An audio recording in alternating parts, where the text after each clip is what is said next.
po natin ang ating sarili, ang ating pagdinig na sa gayon marinig or madagdagan ang ating kaalaman about sa mensahe ng ating Panginoon sa araw na ito. Ayan, sa pamumuna po ng ating pastora, si Pastora Ninita San Jose. Ayan, palakpakan po natin ang Panginoon sa kanyang buhay.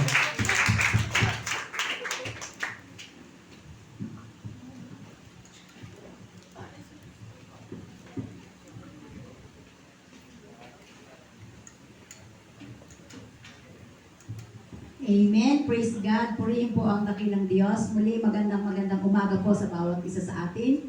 Salamat sa buhay ng bawat isa. Welcome po sa ating kapatid. Ayan po. At sa mga bago sa mga kabataan. Welcome po kayo sa Walka, Likaw-Likaw. At yan po. Sino yung kulang natin? Wala sila, Brother Jason. Nasaan sila? May lakad. Okay. Praise God. Ayan po. Salamat sa Panginoon sa buhay ng bawat isa. Sobrang thank you po sa kahapon na ginawa po natin yung buong yung maghapon po na BLC. Thank you so much. At yan. Nakita po natin yung pagsama-samang gumagawa at nagtutulong-tulong ay nagsasucess po yung ating mga gawain. At salamat sa paggabay ng ating Panginoon at doon sa mga estudyante natin ng BLC. Ayan. Nakakatuwa din kasi yung batch namin, kung baga kami yung una, parang ano pa kami, talagang puzzle. And then sunod. Pero ngayon sabi nga, purihin ng Diyos kasi nagle-level up na. Yan. Naiiba at naiiba. Mas gumaganda at gumaganda pa yung mga gawain ng Panginoon dito sa Walka, Likaw-Likaw, bukod doon sa talagang magaganda naman yung mga estudyante kahapon. And sino may lalaki doon? Si Brother Alex lang ba? Si Orlando. Ay, si Orlando. Ayan, dalawa sila. Praise God.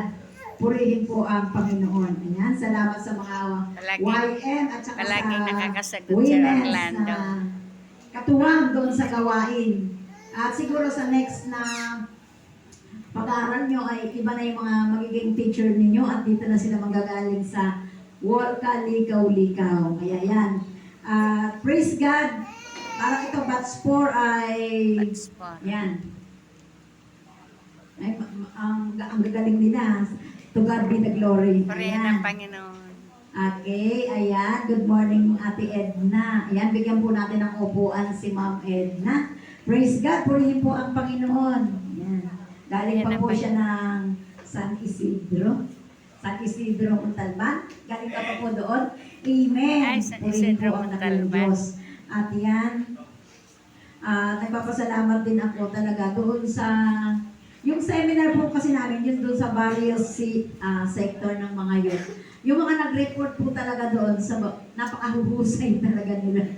At sabi nga nung aming bisita, parang talagang mas mahuhusay talaga kayo kaysa sa amin pa. Iba po yung wisdom, iba po talaga yung generation na binibigay. Pero siyempre po, iba ang kapangyarihan ng Diyos na nagbibigay po ng wisdom and knowledge. Iba po ito at hindi alam na, kumbaga hindi ganun ka man katalino sa secular, pero masigit po ang ibinibigay ng Diyos na power. Amen. Po sa mga lingkod ng Diyos. Amen. Amen po.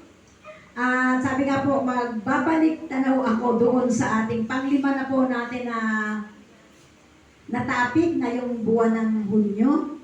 Tama po ba?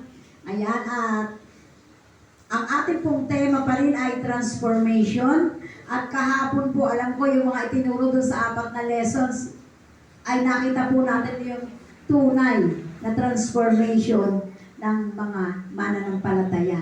At yung unang-una po talaga nasabi nga, habang lumalakad ka sa paglilingkod sa ating Panginoon, may tendency yung tukso, pero sabi nga, i-declare mo yung victory ng word. Amen. Sa buhay mo. Na kaya mo na talaga ito na labanan. Ano ba yung tawag doon?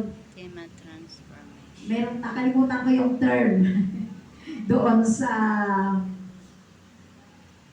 paglaban doon sa kaaway. Ayan, at ang kaaway po natin ay hindi tao, kung hindi po yung espiritu na nandun sa tao.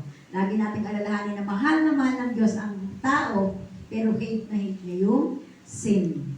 Ayan, di po ba? Yung standard natin is number 1 po yung born again. Yan, di po ba? Dapat, ito na po yung ating tinutuntungan at nilalakaran, pagiging born again. O yung meron na po tayong binagong buhay na kasama ni Amen. Kristo, lumalakad tayo nakasama siya. At may nagbagong anyo na po tayo. Amen. And then, tayo po ay may bunga. Yan, namumunga na tayo. Yun po yung transformation o yung may bagong anyo. Ayan. Yung mga kabataan o yung mga bata, naglalaro sila ng transformer. Di po ba yung kotse nagiging robot yan, nagbabago siya. Dapat tayo po ay nagbabago rin every day. Nakasama natin si Christ. Ayan po ang unang topic po natin noon. Mag-note na po kayo para nakakalimutan namin. Nagtatanong kayo on the spot. Ayan. Great task for those who transformed by God. Ayan. Dahil po tayo ay mga born again at sa ating paglakad sa paglilingkod sa ating Panginoon, tayo ay may binagong buhay. Dati sensitive tayo, ngayon hindi na, matibay na tayo. Ayan, kaya dahil doon meron na tayong mga tasks na ibinigay si Lord. Yan. Kasi hindi ka bibigyan ng privilege ni Lord kung hindi ikaw ay nakita na karapat-dapat. Ayan, and then number 2 topic po noon ay be strong and courage. Kasi po, hindi po natin na masasabi na continuous talaga, wow, ang saya-saya ko everyday. Tama naman sa paglilingkod sa Panginoon. Pero sabi nga doon, marami tayong pagdadaanan. Marami pa tayong pinagdadaanan sa ating buhay na kailangan tayo ay maging malakas para ito ay ating mapagtagumpayan na kasama si Kristo. Kaya kailangan po natin yung true courage. Dapat po, be strong and good courage. Ayan. Sabi pa nga dito, saan ka ba dapat maging malakas? Ayan. Pagharap mo doon sa mga pagsubok at handa ka sa resulta ng iyong naging kasalanan ng nakaraan. Ayan. Ito po yung mga consequences. Meron po. Kasi bakit tayo dumadaan doon? Bakit natin kailangan na daanan pa o bayaran pa yung ating mga consequences dati na sin? Para, sabi na, para madalisay tayo ng ating Panginoon. Ayan. At sabi po doon, kailangan anong tapangan meron ba tayo? Matapang tayo to share the gospel. Na maibahagi ang salita ng Diyos sa lahat ng tao. Dahil ang goal natin, ang layunin natin, sila ay maligtas na kasama natin.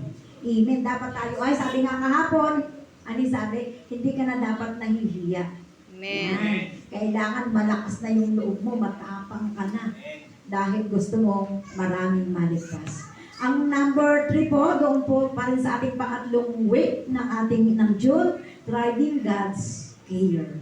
Sa kabila ng mga pagsubok, mga problema, mga consequences, dapat manatili ka pa rin.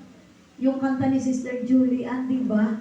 Dapat hindi ka lalayo, hindi ka hihiwalay sa presensya ng ating Panginoon. Amen. At ako po, habang kumakanta si Sister Julian, may mga napagbalikan ako na kapatid dati dito sa church ng Likaw-Likaw, yung mga dati pa, bago pa sila Brother Alex noon at yung second batch pa uli, na sila po ay nakita ko na ginagamit na ng Lord dito sa harapan.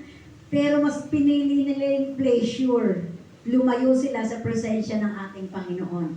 At nakita ko po yung kanilang buhay, kung paano po naging worse. Kasi po hindi kaya yung inawit din natin, iba yung kaligayahan. Amen. Iba yung pag-ibig, iba yung glad